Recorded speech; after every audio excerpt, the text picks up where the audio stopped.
Hare Krishna. Okay, let's resume.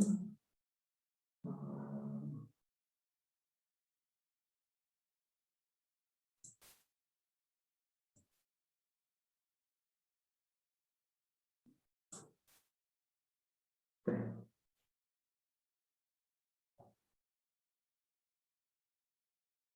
Okay, the last section from text 513 onwards. Just a minute.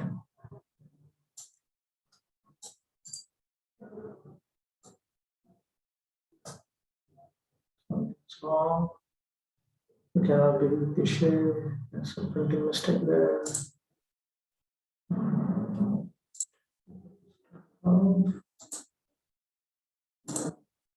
This 512, but 512 was already part of the previous section, so let me move from here.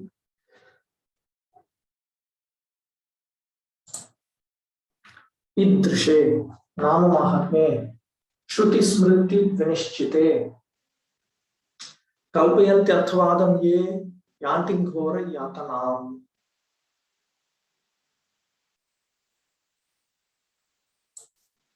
Those who interpret the glories of the holy names that are ascertained by Shruti and Smriti or think that they are imagination will suffer terrible punishment in hell. So, idrshe, that should be R dot here.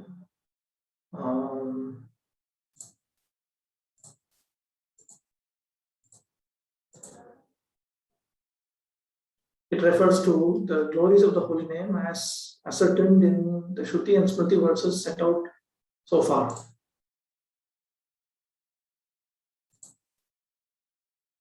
Sri Sanatana Goswami's commentary, evam bahula smriti shruti vachanaihi shriman mahatmyam nirdharya tatra kathanchidapi arthavado na kalpayitavya iti dushta mimamsakan shikshayan nivalkhati idrishe iti. So having ascertained the glories of the holy name through abundant smriti and shruti statements, he now instructs. He seems to be instructing, the compiler seems to be instructing the evil Mimamsakas that you should not somehow or other try to work out some indirect interpretation of the meaning of these statements. The Mimamsakas are focused on trying to understand the intended meaning of the Vedic scriptures. There are two levels of Mimamsa, Purva Mimamsa and Uttara Mimamsa. Purva Mimamsa refers to Karma Mimamsa, and Uttara Mimamsa refers to Vedanta Darshan, Vedanta philosophy. Purva Mimamsa was presented by Jaimini Rishi. Uttara Mimamsa is presented by Badarayana Rishi, Sri Vyasadeva. And they help us understand Vedic scriptures. But they teach us how to investigate the meaning of the Vedic scriptures. They present certain principles with which we understand. But when you don't apply them properly, then you turn out to be an evil investigator of the Vedic purport, Dushta Mimamsaka. So for them, the compiler appears to say, don't ever think that the glories of the holy name are just arthavada. They are not just like advertisement texts.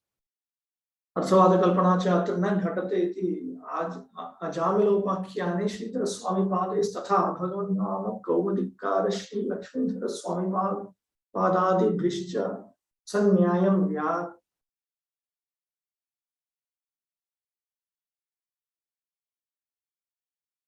Vyakhyatam. astyeva. That one should not give some indirect interpretations to the glories of the holy name as set out in the scriptures, has been stated by Sridhara Swami, the revered Sridhara Swami, in his commentary to the section of Srimad Bhagavatam that discusses the history of Ajamila.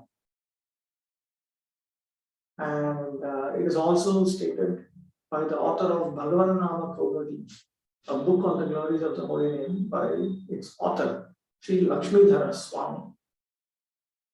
They have come to the conclusion that there is no question of Arthavada here. There is no question of these scriptural statements just saying something just to attract the attention of its readers. They have logically explained it also. So, what more do I need to write about this? Asa Shri Bhagavad Namarthavad Kalpana Dushanam. And then he presents scriptural evidence that one should not consider the glories of the holy name to be Arthavada, an exaggeration. Katyayana Samhitayam, Katyayana Samhita. Arthavadam Harer Namni Samdhavayati Yonaraha, Sapapishto Manishyanam Niraya Patati Sputam. A simple person who considers the glories of the holy names of Lord Hari to be imagination will certainly traverse the path to hell. A sinful person, a person who considers the possibility that the name of Lord Hari has been glorified in an exaggerated manner, is a sinful person amongst human beings, and he will certainly fall into hell. Yes, sambhavayatyapi kim punah kalpaye iti. Even a person who considers the possibility that the holy name of Lord Hari could be exaggerated, the glories of the holy name of Lord Hari could be exaggerated, himself will certainly fall into hell. What to speak of a person who actually considers it like that? Brahma Samhitayam Vaudhayanam Prati Shri Bhagavad Uktau. In Brahma Samhita, the Supreme Personality of Godhead speaks the following words to Vaudhayana. Yanama Kirtana Phalam Vividham Nishamya Nashradhathati Manute Yadutartha Vadam Yo Manushastamiha Dukha Chaye Kshipami Samsara Ghora Vividhati Nipiditangam. Unto those who do not believe in the results of chanting the holy names of the Lord that are described in the revealed scriptures, but rather consider them to be an exaggeration, I personally inflict upon them various sufferings and throw them into the ocean of miseries in this material world.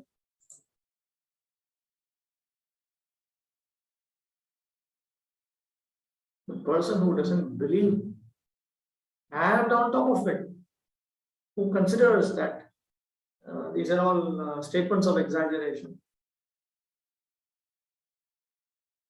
he is thrown into material existence, into those regions of material existence where there are various kinds of distresses, and in such a manner that his body is tormented by those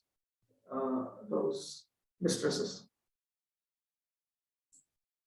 Jaimini Samhitayam, in Jaimini Samhita, Shruti Smriti Puranesha Nama Mahatmya Vachishu.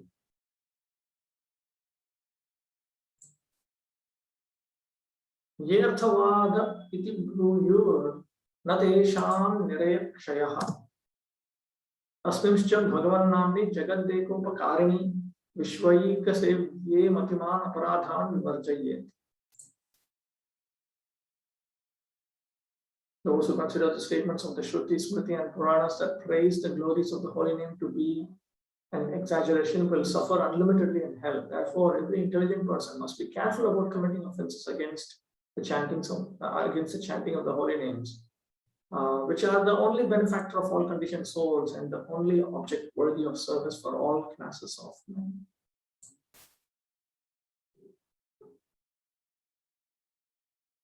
So that person who considers that the glories of Lord Hari's names are, who considers that these holy names have been glorified in an exaggerated manner in the Shruti, Smriti and the Puranas, such a person, he is going to go to hell, and there is no end to his residence in hell. Nirayanam Kshayaha Nashaka Nabhavat. He is placed in, his hellish experience is unlimited. Into Sadanarayeshu Vasanti Tyarthaha. Those people simply reside in hell. There's no hope of deliverance from hell. Evam Shri Bhagavan Namaha Ashesha Dosha Hradana Gunamayatva Mahatma Vishesham Vilikhya Tenacha Abhinitanam Utsvinkalataya Shri Vaishnava Adishu Appa Radham Ashankya Tan Nivaranaya Namaparadham Vilikhya Adau Vibhishikartham Aparaphalam Agre Darshayam Tams Tyajayati Tasminscha Aparadha Avivajane Hetu Aparadha Vivajane Ekopakarini Vishwaika Seveti.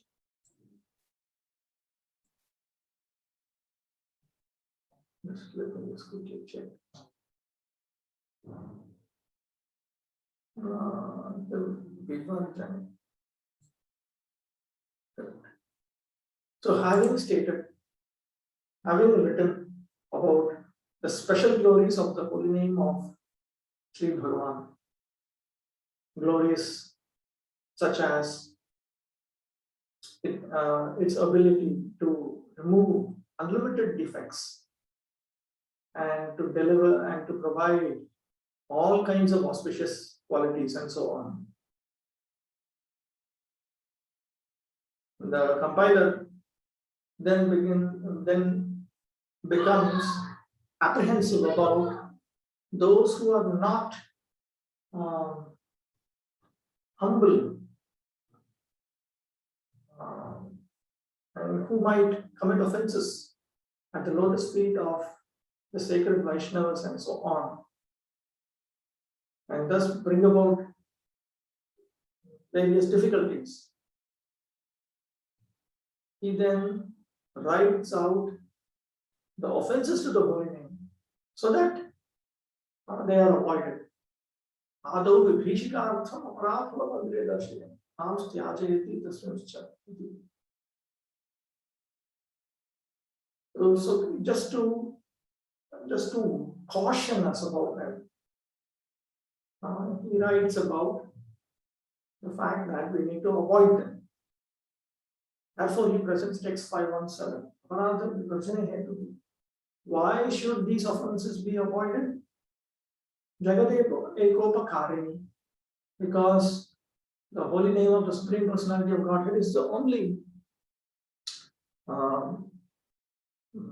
well-wisher of the universe, Vishwaika Sevye, because he is meant to be served.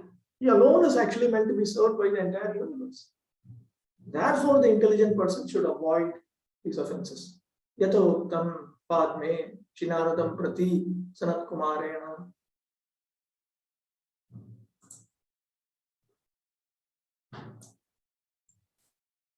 Because in the Padma Purana, Sri Sanat Kumara has spoken to Sri Narada as follows: Sarvaparadha Kriddapi Muchyate Hari Samshayam Harera Vyaparadhan Yah Kuryad Vipadapam Sanaha Namashaya Kanachit Syad Naratyeva Sanamataha Namnopi Sarva Sukruto Hyaparadhan Patatyadaha. If a most sinful person takes shelter of the lotus feet of Lord Hari, then he can become freed from all of his sinful reactions. If a person who is the lowest among mankind and who has committed offenses at the lotus feet of Lord Hari takes shelter of the Lord's holy names, he can become freed from these offenses. Therefore, where is the doubt that if a person commits offenses at the lotus feet of the holy name, he will certainly be degraded to a hellish condition of life.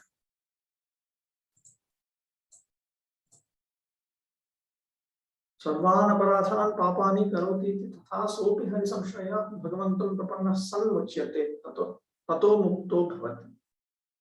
Even if one commits various types of offenses, meaning even if he commits even if he commits all kinds of offenses, meaning even if he commits all kinds of sinful activity, if he takes shelter of Lord Hari, if he surrenders unto the Supreme Personality of Godhead, then he is liberated from them. Harer aparadhan purvalikitan Shri Varaha Uttan Dvatrimshadati. These offenses have already been enlisted. They have been spoken by Lord Shri Varaha. There are 32 offenses to the deity, and so on. Dvitpadesha nareshu pamchanaha adhamaha. Sa yadi kadachid namashraya namakirtana kritsya. And the person who commits those offenses, he is the lowest amongst all human beings. If such a person takes shelter of the holy name, in other words, if he engages in Nama Kirtana, if he utters the holy name, Tada, Nama Prabhavatah Tarati, then he is delivered by the influence of the holy name. Hari Vishayaka Aparadhebhyaha api muchyate. He is even liberated from offenses pertaining to Lord Hari. Sarva Sukradaha Jagat Upakara Parasyapi Namnaha Aparadhathi Nishchitamadah Padati Narakam Gachati. But if one commits an offense towards a holy name, who is simply interested in doing good to the whole world because he is everyone's well-wisher, then certainly he falls down, meaning he goes to hell. So if we commit offenses, we actually go down, we go to hell, we degrade. This explains why there are people, before they took to Krishna consciousness, they had certain auspicious qualities and never engaged in certain types of sinful activities. But after they take to the process of chanting and they commit various offenses continuously, just not just for a short while, but days, weeks, months, years, decades, then they develop sinful characteristics that even their Purvashram family members are astonished to see. Yes, where do we get all this kind of evil qualities from? I mean, because you commit offenses. You commit offenses, that's what happens. After Namaparada, the offenses against the chanting of the holy names. Tam prati tenaiva uktaha. Take it wrong. Tam prati tenaiva uktaha. And they have been enlisted by Sri Sanat Kumara to Sri Narada. Satam nindanam paramoparadam vitanate yatah kyatam yatam katam usahate tad vikarham. Shivasya Shri Vishnavaya Gunanamadi Sakalam Diyavindam Bashye Sakalona Hari Nama Hitagara Gururavadya Shuti Sastra Nindanam Tatharthavado Harinamni Kalpanam Namno Baladyasya Papa Buddhir Navidyate Tasya Yamai Shuddhi Dharma Vratatyaga Hudadi Sarvashubhakriya Samyam Vipramada Ashtadhatane Vikhal Vimukhe Vati Yaschopadesha Shivanama Paratha.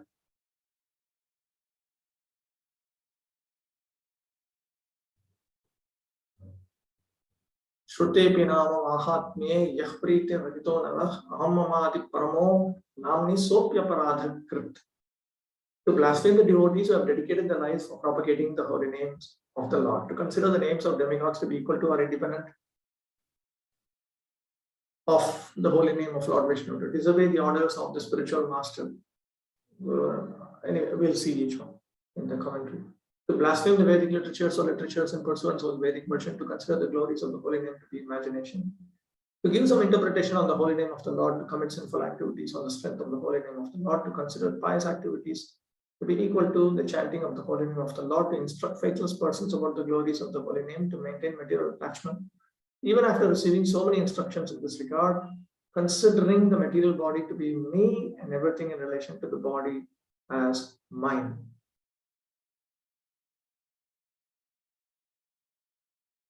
in the Padma Purana where this occurs, actually Shri Sanat Kumara had simply stated that one should avoid offenses. And it is Narada Muni who asks him, what are these offenses? Because of which one develops a material conception about spiritual entities, about, like for instance, the deity is fully spiritual, the holy name is fully spiritual. But when you commit offenses, then you develop materialistic misconceptions about spiritual personalities and spiritual items. Therefore, it is very, very dangerous.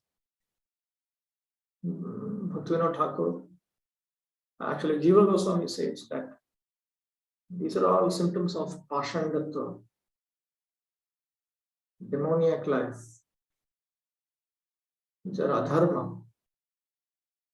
Sinful offenses are the worst type of sinful activities. Yata sabhya khyātim prasiddhim prakatyam va praptam nama ukhede desha vinarsham katham sahate. Alas, it is the holy name himself is revealed and becomes famous because of saintly persons. How can he tolerate criticism of these saintly persons?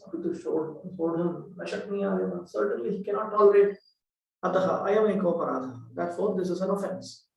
Asyacha mukhyatvat arodhati. Because this is the most important offense, the worst offense. Therefore, it has been stated at the beginning. Adi shabdena rupa lila adi dhyapi hari namna api ahitam aparadham karoti iti rasa.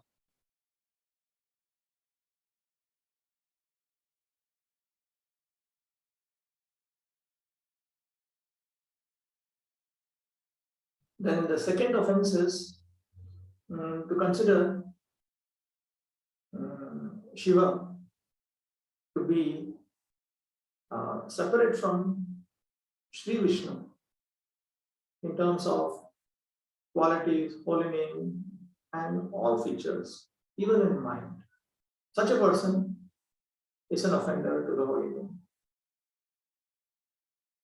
Lord Shiva, in this regard, Jiva Goswami, while explaining this particular statement, he says, Lord Shiva is dearmost to the Supreme Lord, so one should never consider him to be separated from the Supreme Lord. He's an associate of the Lord. It's a Parama Bhagavata.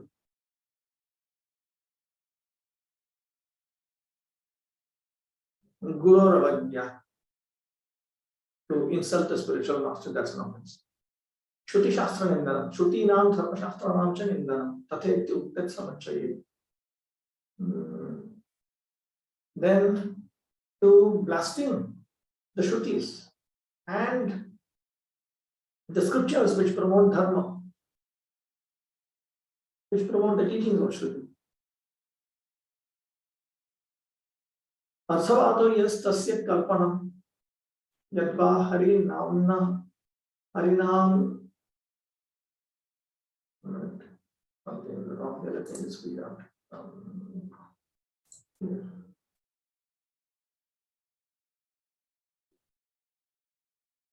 Yadva hari namni arthavata kalpanameva. To imagine that the holy name has been exaggerated in terms of its glories. Natu tatvato ghatate ityarthaha. To think that this cannot be a reality. Kalpete yadva harinamni kalpanamcha tan mahatmya arthaparityagena durbuddhya vrthantara kalpana cha eko aparadha ityartha. To give up the direct meaning of these statements which talk about the glories of the holy name, by using one's evil intelligence, if one tries to concoct some other meaning, then that is an offense. Namnaha bhagat nama grahanena papakshayah bhvediti namnam prabhava jnanena pape buddhirapi kim punah pravrittihi. To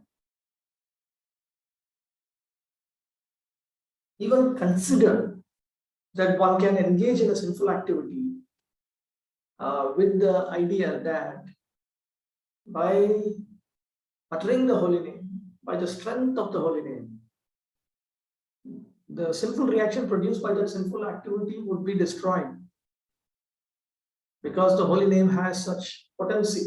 So with knowledge of the potency of the holy name, if one even considers that I can engage in a sinful activity, that is an offense. What to speak of actually engaging in that sinful activity? Yadva akara plashleshena namnaham balam agyatva yasya pape buddhir ityarthaha. Another meaning of this statement is, even if one does not know the potency of the holy name, to engage in a sinful activity while one is chanting the holy name, that's an offense. Tasya yamaihi bahula vratadibhir ahimsadibhir dvadashabhir va yadva bahuvi dharmarajaihi chirakalam tatkrita yatana bhogena api tirtha. For this person who has this conception, or who engages in who has the conception that he can engage in sinful activities, he cannot be purified even if he engages in various types of austerities, vows and so on. Even if he accepts vows of non-violence and so on. Even if he engages in the 12-year penance and so on. Even if he is made to experience the torments of Yamaraja for a long period of time in hell, even then he cannot be purified. Some of these offenses are actually offenses in the mind. You cannot commit an offense in the mind. Namaparat. That is the point. They're all very dangerous, extremely dangerous. Dharmadinam sarvasam shubhakriyanam samyam namna tulyatvam api pramada parada tirtha. To consider that various activities of dharma, artha, kama, moksha, or to consider various auspicious activities to be equal to the holy name, even that is a mistake. That is an offense. It is based on this that Bhaktisiddhanta Saraswati Thakur repeatedly says to open hospitals, secure people, to give flood relief, and so on. None of this is equal to chanting the holy name of Lord Hari, because you are inviting the 8th offense. You should be extremely careful about these things. There's a moment you think that we should chant Hare Krishna, make others chant Hare Krishna, and we should do all these other things because we are duty bound to do it, then you are committing the 8th offense.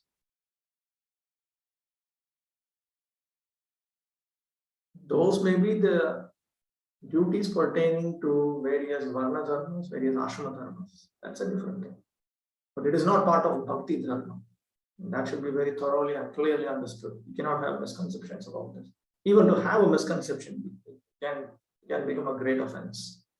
For instance, the very conception that I can engage in a sinful activity is just a conception. You're not actually engaging in. You're not doing any sinful activity. But just to think that it's all right. It's just a concept in the head. That is an offense. Yadva dharmadi shubhakriya samyam egoparadaha pramadaha namni anavadhanata api ekaha. It can also be considered that to not be attentive to the whole name, that is an offense. And therefore, in Harinam Chintamani, which we will go through, one chapter has been dedicated to every offense, a detailed description about what it is and how to get out of it. And there is one chapter on inattentive chanting. Evamutra aparatadvayam. So there are 2 offenses. Atascha, tatascha, tatha athavato harinamni kalpanam ityatra eka aparatadvayam. Nicha ashtatanau jane ya upadesha sa shivanamni aparadha. Shri Bhavatasa Shri Shivasya Abhaidena Shiva Shivetyuktihi. It is an offense to instruct a person who does not have faith in the holy name and so on. If he is not sufficiently qualified, he should not be taught the glories of the holy name. Should be encouraged to chant. That's it. But one should be careful. One should be careful. Prabhupada says one should not push a person towards initiation if the person himself is not desiring that. That is this offense, ninth offense, he says.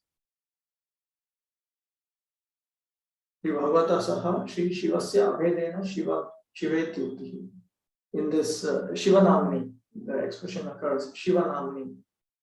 That is because Lord Shiva is considered to be inseparable from the Supreme Lord, therefore Shiva is used. Jiva Goswami is given a further explanation in Bhakti Sundarbha. Shiva simply means auspicious. That's another meaning.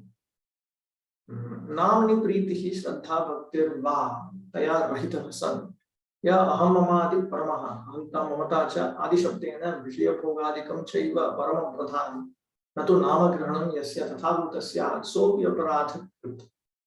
The person who does not have affection for the holy name, meaning the person who does not have faith, does not have devotion for the holy name, and who considers himself and everything related to him and so on to be most important, he is another offender. So here, the person who considers himself and everything that belongs to him and so on to be most important. Now, what is this and so on? And so on means the person who considers his sense enjoyment and so on to be the most important priority. He does not consider chanting the holy name to be the most important activity. Such a person is also considered to be an offender. Yadva dharma pratityadi artha shlokena eka eva aparatha aham mama di iti artha shloke cha asmin ekah evam aparatha dasha ye gyatva api na varjanti sahasa nama aparathan dasheti tatreva. One should not knowingly commit these offenses. Jate nama paradhepi pramadena kathanchana sata sankirtayan nama tadeka sharno bhavet.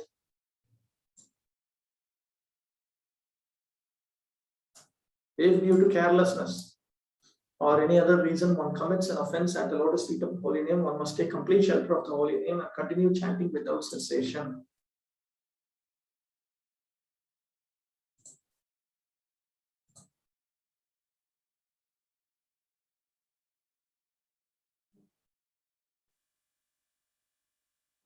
Okay, what is that?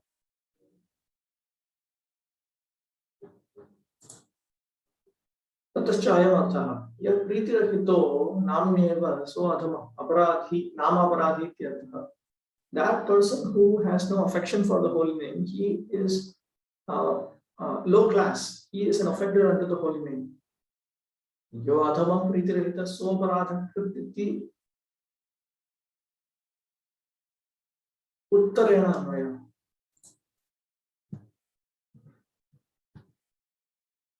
Namneva vishaye yoham mamadi paramaha aham bahutara nama kirtaka. Okay, yet another meaning. That person who considers himself and everything pertaining to him and so on to be the greatest in relation to the holy name is also an offender. He gives an example. Aham bahutara nama kirtaka. Oh, I chant a lot of holy names. Itastato nama kirtanam cha mat pravartitam eva. Maya samo nama kirtana paravanya ka. The holy name is being preached by me alone. Who is equal to me in nama kirtana? Madiya jikhvadhinam eva nama ityadikam eva paramam pradhan. The holy name is under the subordination of my tongue. So when one has these kinds of ideas, and one thinks that these ideas, one's mind is primarily filled with these thoughts, then that's an offense. Nama kirtanam cha kadachit siddhyati nava yasya tatha bhuto yah sopi. अतएव आदिष्टं भगवता. This has been correctly typed. नामकीर्तनं च कदाचित् सिद्ध्यति.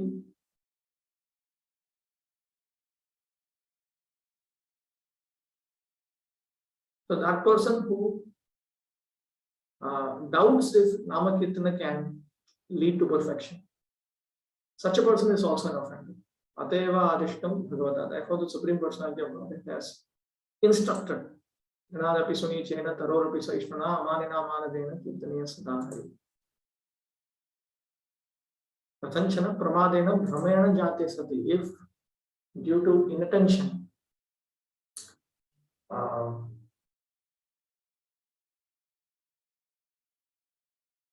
due to some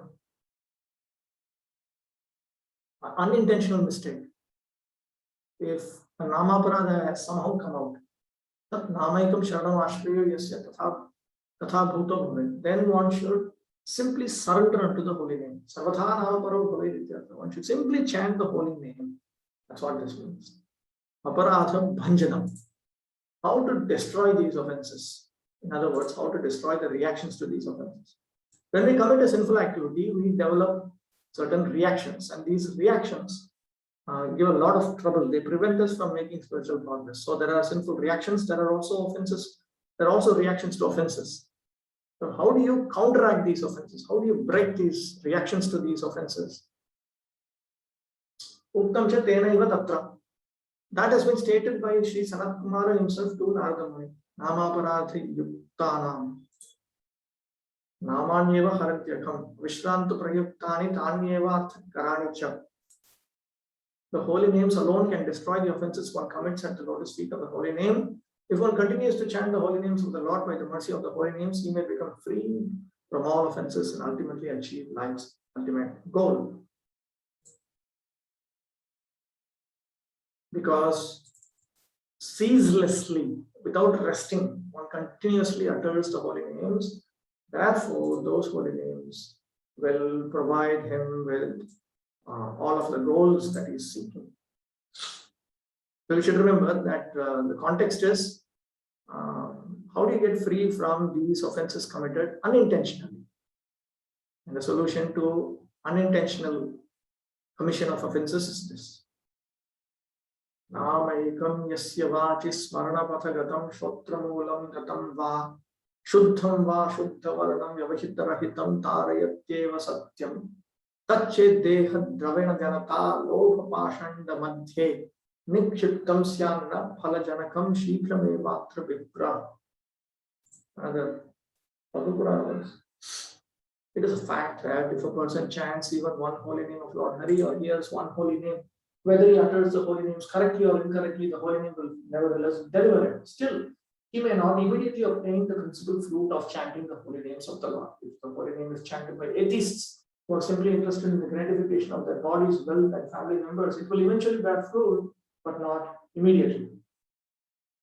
Like Prabhupada said in Hawaii,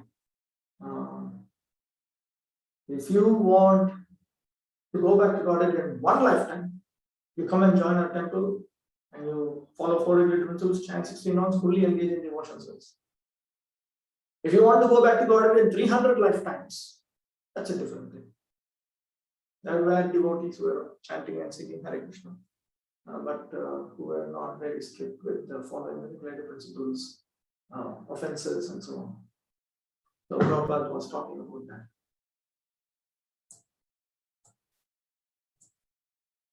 एतदेव परिपोषेण नाम कीर्तने लाभ पूजा ख्याति अर्थतां परित्याजयति. So then, in order to reinforce this point, he says that one should give up the desire for gain, worship, fame, prosperity, material prosperity, through engagement in Nama Kirtana, through chanting or singing of the holy name. Namaikam ityadi. In this text beginning with Namaikam. Vachikatam prasangat vangmadhye pravartamapi. Even if the holy name somehow enters your speech, Swarna prasagatam kati. Athanchin Manasprishtamapi, even if it touches your mind and causes you to remember the holy name. Shrotra Moolam Gatam Kinchit Shrudamapi. If somehow or other it enters into your ear, somehow or other you hear the holy name, Shuddhavarnam va Shuddhavarnam Apiva, whether the holy name has been uttered correctly, whether the syllables of the holy name, the letters of the holy name have been uttered properly or improperly. Vyavahidam Shabdantarena Yad Vyavadhanam Pakshimana Narayana Shabdasya Kinchit Uchcharananantaram Prasangadaapaditam Shabdantaram Tena Rahitam Sir. Even if it has been broken up, let's say one wants to utter the name Narayana, but circumstantially somehow one utters something else and then he says Narayana, or it without that, or else यद्यपि Halam रक्तमित्याद्युक्तो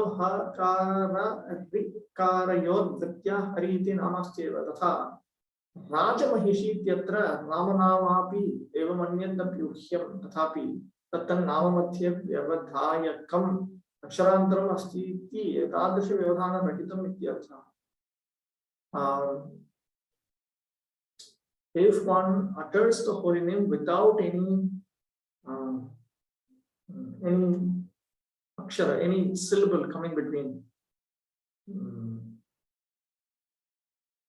for instance, take this halam riktam, I've lost my cloth. Here ha and re comes, but in between you have a syllable lam. Similarly, Raja Mahishi, the king's queen, the wife of the king's queen. So here we have a Rama, Ra, and Ma, but in between there's a syllable Ja. So in that way you can come up with several such situations. So when the holy name is recited without such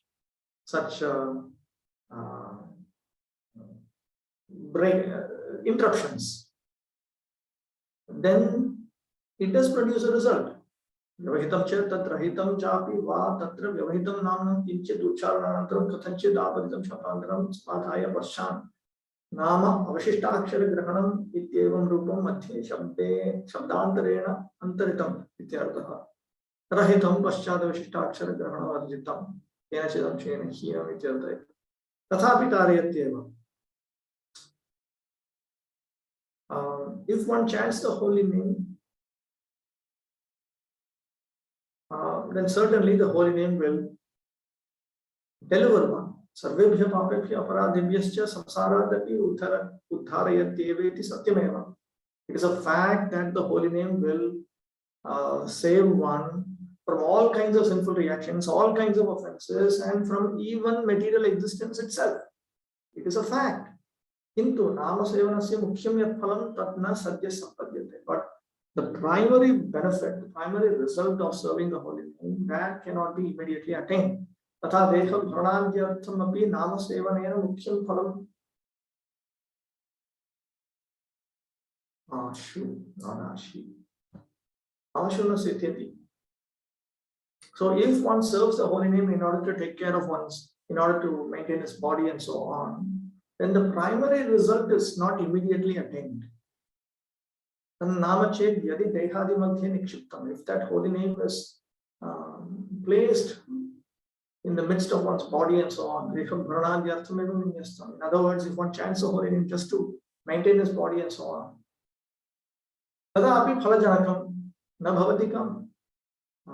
in that case, does the holy name not generate the required result? No, certainly the holy name produces the result into atra ihaloke shikram bhavati, but that does not happen quickly in this life. Into vilambenaiva bhavati ityartha, but it happens with a delay, takes lifetimes, but one is benefited. One is benefited. One is benefited. One is never losing it. Atevoktam Shri Narada Brahan Naradena Brahan Naradi. Therefore, Sri Narada has stated in Brihannaradya Purana, Mahimnamapi Annamna Param Gantum Manishwara Manavopi Munindrascha Katham Shunnad Dhir Bhaje.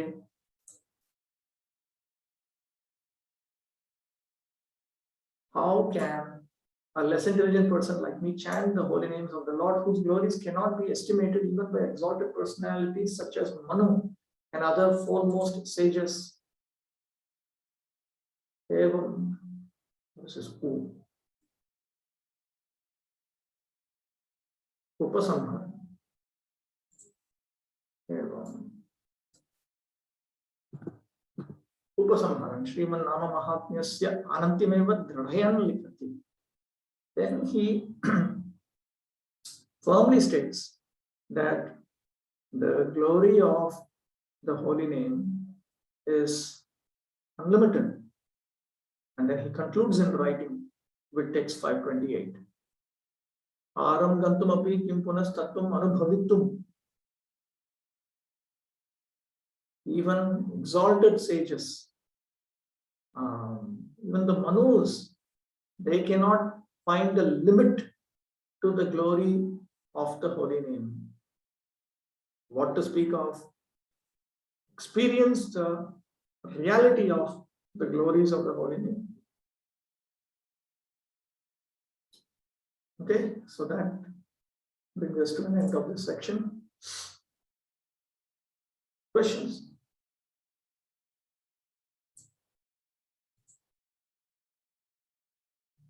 I think next we should take up Rupa Goswami. Ashtakam. Okay, any questions?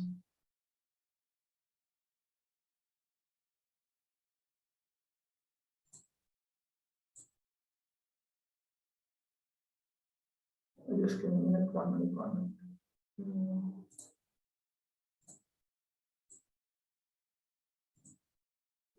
Hare Krishna, Prabhuji, Dandavad.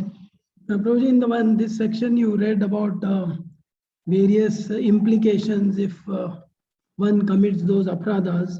So my question is, when Prabhupada first went to the West and he knew that these people are sinful, and despite whatever you tell them, obviously they must have committed, like even I am committing sins, and we all probably commit so many offenses. But then how to understand? I mean, are we going to hell, or we are improving, or and how did those people get the mercy, and how did they chant the holy name? I mean, obviously Ismail started with offenses, but it did not have this kind of implication, or at least we feel so. How do we understand this? There's a clear distinction between intentionally committing offenses with knowledge and unintentionally committing offenses. During Prabhupada's time, the movement was surcharged with his presence, and there were devotees who chanted and sang with great enthusiasm. So the results of unintentional offenses that would have been easily brought out. The primary difficulty is with committing offenses despite knowing that we should not be committing offenses, we should not be committing sinful activities and so on. And that becomes a cause for alarm.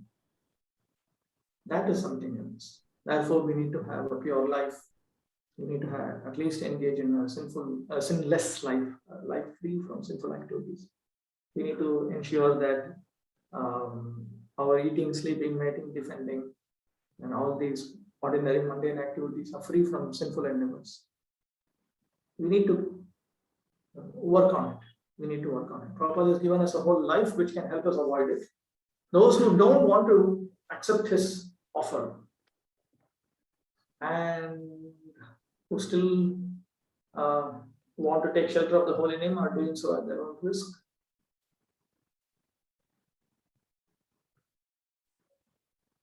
how does a person go about identifying? Suppose he's not able to identify what kind of offense he's committing. Or, If he doesn't know, then that we will see that Vishwanath Chakravarti will explain. If you cannot identify, then you chant constantly, and then Krishna will make you understand. This is the one that led to that. This is the one that led to this. Now, once Krishna makes you understand, again, if you pretend to not understand, then it becomes an intentional offense. We cannot play the victim.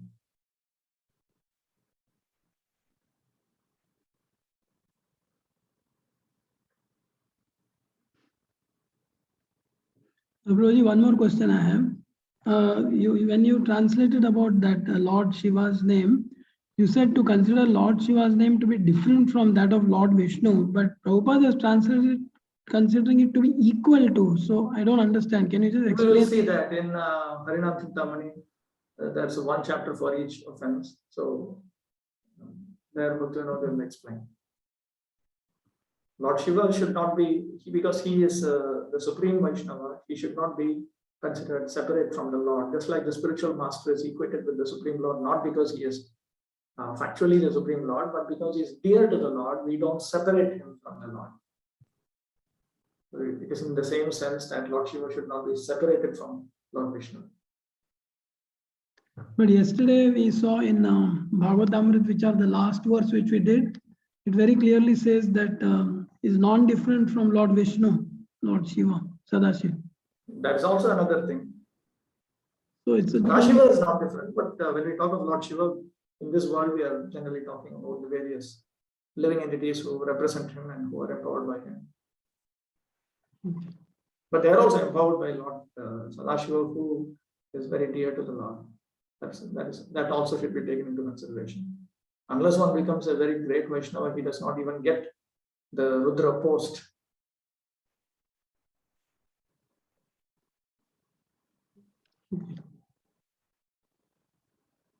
Any other questions?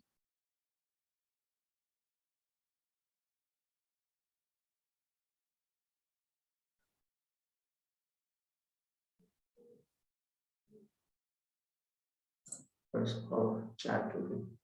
And what is the best way to prevent offenses?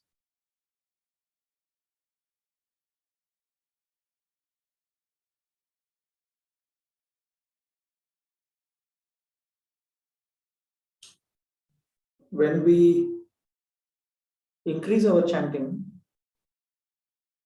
then we are reducing the chance to commit offenses. So that is definitely one great advantage. And when we associate submissively without duplicity, diplomacy, dishonesty, with those who are superior to us in Krishna consciousness, who do avoid these offenses, and that's another way we can come around to avoiding these offenses. As we reduce our offenses, we will also understand the benefits of chanting. We will be able to experience it in our own life. Pratyakshavagama, definitely one can experience it in one's own life. It is the most powerful and most explicit method of spiritual progress.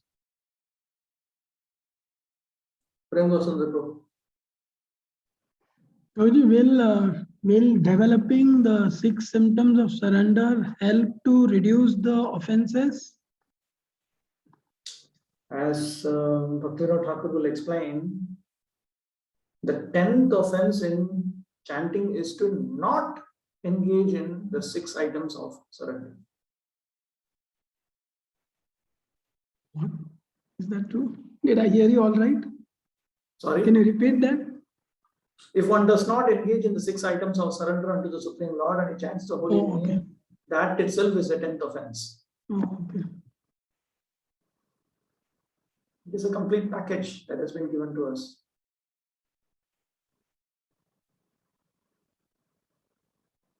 The process is most exalted, but it should be dealt with very carefully. That's all. After knowing, knowledge brings about responsibility. That is the basic point. Knowledge leads to responsibility. The moment you understand, then you cannot disregard. You cannot disregard.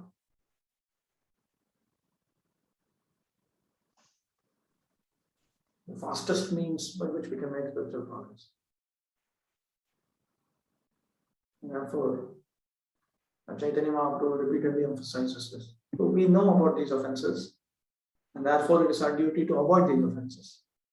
There are some who think that because of the possibility of committing offenses, I will not chant the holy names. This is childish. This is childish because in any activity there is always a risk involved. In any activity that you undertake, there is a risk involved. But the benefit far outweighs the risks involved.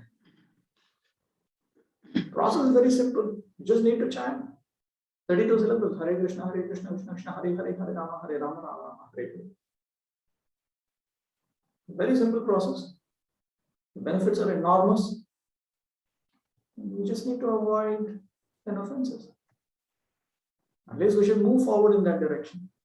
To move forward in that direction, we cannot claim that also is impossible. It is not impossible. It is very much possible. There are some who wish that it is impossible, but it is not impossible. It is possible. It is our duty to move forward. It is our most important dharma. Bhagavata Dharma is the most important dharma, and within Bhagavata Dharma, Panchanga Bhakti is the most important group of duties. Within that, to utter the holy names without offenses, that is the most important duty. We are not going to die out of heart attack by chanting Hare Krishna. And all of these offenses, they only give us trouble. Each and every one of them gives trouble. So the Supreme Lord is saying, please accept these holy names. You will be happy. And please avoid these offenses so that you can avoid becoming unhappy. That's all. One question, Prabhuji, because of our, despite our sincerely wanting to do it, however sincerely we may want to do it, but because of our past karma, the mind is very fidgety and restless, and it tricks us and does so many things, you know. Therefore, that is the simple method of uttering the holy names. It's just one mantra. It's just one mantra. That's all. No, I'm saying while chanting, the mind is so restless because of our past karma, and it tends to. It's all right. It will get subdued. It will get subdued. It will get subdued. As long as we pray to Krishna to make us chant the way He wants us to chant. It's a question of desire. And it's also a question of expressing that desire to the Supreme Lord with submission, which is what is called prarthana, prayer. So we pray to Krishna that, yes, I know I'm not doing it properly, but you please bring me to this point. That Shadanga Sharanagati, the 6 items of surrender itself, that's what it means. It means you are telling the Supreme Lord that I'm sorry, that I'm in such a fallen situation. By my own misuse of my free will, I am in this situation. Please forgive me. Please pick me up. Please make me normal. Please make me serve you. Please give me freedom from all this mess that I put myself into. I'm very sorry. I'm very sorry. So we know that the way we are chanting right now, it is in a big messy situation. But we should pray to Krishna that I'm sorry. I'm sorry. Please uplift me. I'm embarrassed that my chanting is like this. I know this is not the best type of chanting. Please rectify me. That is something we need to do all the time. Bhajana Kriya, if you consider Bhajana Kriya to be balancing a cycle, prayer is riding that cycle. You move the pedals and you move. That's how you move. Without prayer, you don't move at all. You don't move at all. So there's no question. You only get what you ask for. Simple principle. you only get what you ask for. You don't ask, you get nothing. You want to make spiritual progress, you want to move from Bhagna Kriya to unacceptability, you better start asking. The more you ask, the more Krishna will give you the opportunity to move forward. He will throw the rope. We are stuck inside a deep dark well. He throws a rope through his representatives. It is our duty to hold on to the rope. You can't say, no, you please somehow or other curl my fingers around the thing and that cannot. That we have to do. We came from the spiritual world to this world by our choice. Maya didn't bring us. Maya's representative didn't bring us. So similarly, when you have to go back to Godhead, you have to go. Everyone has to fly his or her own airplane. You'll be shown the way. You'll be given all kinds of ground training. You have to do it. The spiritual master will point out the way. Krishna will point out the way. You have to do it. Process is very simple. On top of it, Krishna has given us so many different items of bhakti because he knows very well how distracted we are. We cannot just sit and chant all day. We are not. That is all high level bhakti yoga. The vast majority of us, the sort of Krishna consciousness we are engaged in, it is more or less karma yoga Krishna consciousness. But from that, we have to come to the point of, gradually, we need to come to the point of bhakti yoga Krishna consciousness and then come to Krishna consciousness and pure bhakti yoga. For that, chanting will help. Chanting will help. Chanting the other 4 items of Panchanga Bhakti, and on top of it, there are so many other items of Sadhana Bhakti. And Prabhupada has given it in the form of a daily program, given us in various temples. We have Sunday programs. Makes us preach. Preaching is Kirtanam. Engages in various activities of devotion. So it keeps us very, very busy. And so he has given us temples and all this. If you want to make quick spiritual progress, take advantage of it. You know what it means to have a deity in a temple? It is more than having 10 children at home. And that tension is very useful. We will become completely deity conscious. We will chant. All of this will eventually, over the days, weeks, months, years, it will push us towards a higher state of Krishna consciousness. So many things. Prana, Artha, Diya, Vacha. You finance devotion service. You use your intelligence. You give your life.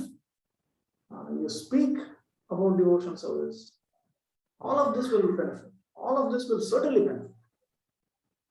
It will build our Shraddha. It will build our knowledge and understanding. It will consolidate all the different activities that we are doing towards mature spiritual experience. Everything will come. He has given us the dhams, Mayapur, Vrindavan. All of this we should take advantage of it. Everything is there. How much more Krishna comes to help us to an extent that we cannot even imagine. And finally, when we go back to God, he thanks us for coming back to him, even though he's the one who has pulled us out.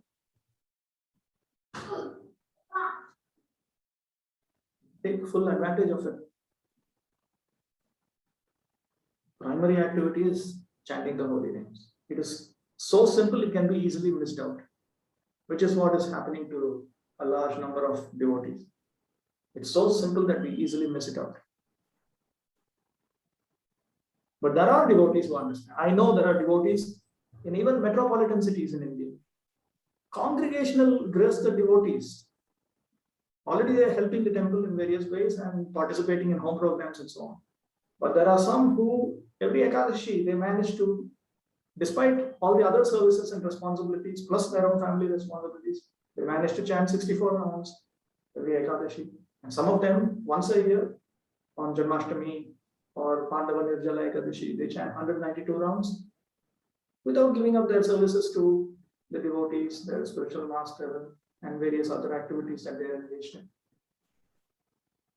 So the devotees are waking up to the importance of chanting. It is happening in a nice way. All of these instructions on Namashraya Bhakti, Bhaktivinoda is giving to householders only. And the householders means during his time it's only congregation. There are no temples, nothing. Those were there, but not like our ISKCON centers. That is a special facility given by Bhaktisiddhanta Saraswati Thakur and later Prabhupada for those who cannot. Prabhupada actually says, if you stay outside as a householder, you can progress, but you need to be as fixed up as Bhaktivinoda Thakur. You need to be as fixed up as Prabhupada himself was a Grihastha. Like I was a Grihastha, but I was fixed up. Prabhupada's godbrothers say that he himself was chanting 64 rounds, even when he was a householder. Plus, he was helping in preaching, doing different things. But Prabhupada has given these temples as facilities for those who cannot come up to the standard and who are just suffering excessively. For them, Prabhupada allowed Grihasthas to live in temples. Very kind, extremely kind. He made arrangements. Because all of that creates an important tension in our mind, which is required. I think just like there are a number of devotees who will not read Prabhupada's books unless you put them through a Bhakti Shastri, Bhakti Vaibhav, Bhakti Vedanta, Bhakti Sarvabhauma. They will not read. Reading is such a simple thing. Just open the book and read. That's all. It's over. But they won't do it. So you need to create a course. You need to give them exams. You need to do shloka tests. You need to make them write essays, and you need to have written exams, and you need to quiz them, and you need to do this and that, and create all kinds of tension and fear and paranoia and everything. Only then they do it. Just like there are some who need all these official protocols without which they cannot execute ordinary items of Vaidhi Sadhana Bhakti. So like that, Prabhupada has provided a temple with deities. The moment you have deity, it becomes something else. It becomes something else because Pancharatrika Vidhi has to be followed very strictly. Very strictly. You cannot play with fire. But that tension is required for those of us who cannot enter into a life of devotional service within which you can progress in chanting. You need that. Prabhupada has gone to the extent of giving that also. If you have a problem with, if you can't live in a temple if it's too much, then he's got farm communities. Cannot handle farm communities. He's got Padayatra. Can't handle Padayatra. Live in a farm, be a congregation. So many options he is given. So many options. It's a duty to move forward. Duty to move forward. It is more important to think about the minority that is interested in progressing towards sadhana siddhi than the majority which is not interested in that. The moment I keep identifying myself with the majority, cannot progress.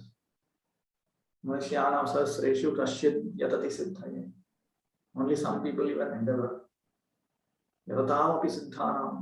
Amongst them only some attain perfection of spiritual realization. Amongst them only some realize Krishna in full. It's a pyramid. Remember that. Move up. Look up. Move up. Not look down and look back. There is no joy in considering how superior I am to those below me. Rather, there is mature satisfaction in considering that I have moved up.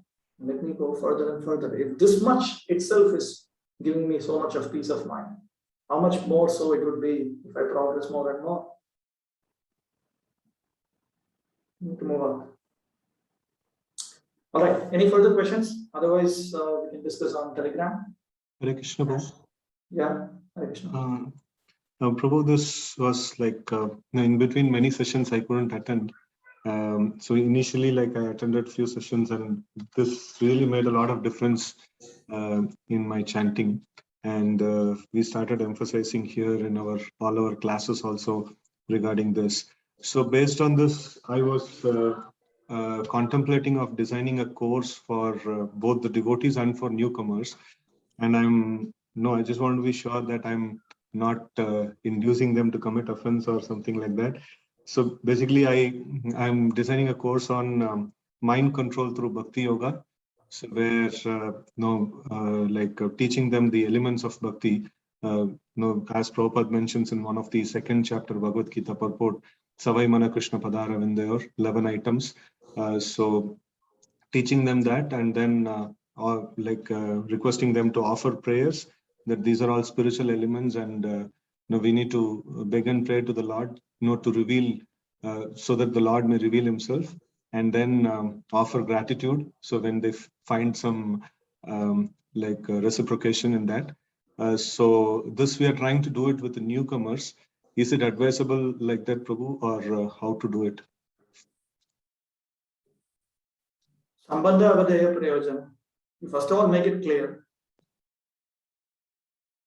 Let's make it clear. We don't need to deceive people to introduce Krishna consciousness. Present Krishna consciousness as it is. This material world is a disgusting place. We're stuck here. Let us make spiritual progress. Mind control is accomplished by Bhakti Yoga naturally when you progress in Bhakti Yoga. When you don't progress in Bhakti Yoga, then it doesn't. You teach them the first 3 verses of Upadeshamrita with Prabhupada's purport and present pure Krishna consciousness. There are souls who are very hungry for pure Krishna consciousness. Mm-hmm.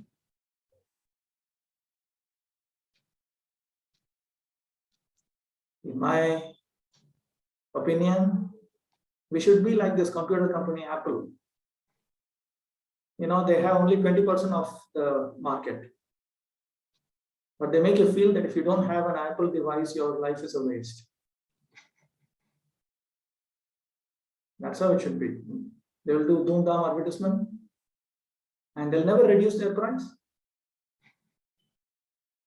That's how we should be. Do all kinds of advertisements and make people feel that, you're not chanting Hare Krishna. What's that? Do you have even a small degree of IQ? But we'll never reduce our standards. Just take it for granted. It's just normal. So if we present the Krishna conscious aspects as it is, but only keep the topic as mind control through Bhagavad Gita, like just to attract that crowd, is it okay?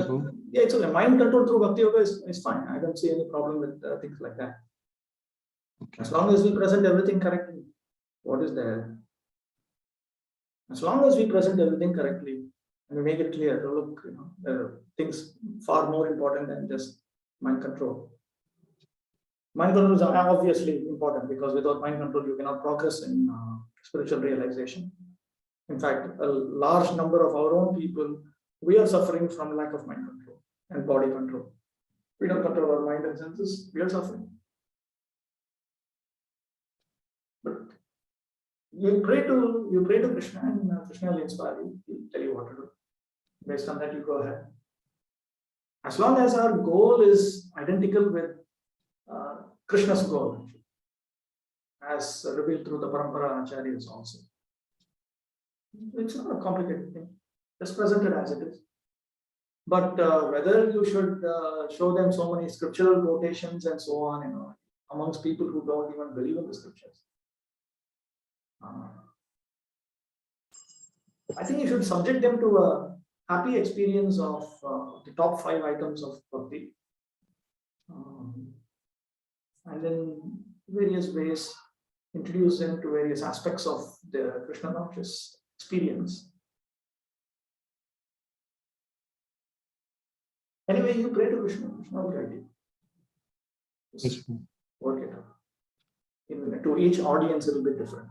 And you will notice that you will come across several different batches of the same audience. And for each batch, it will be different. You have to customize.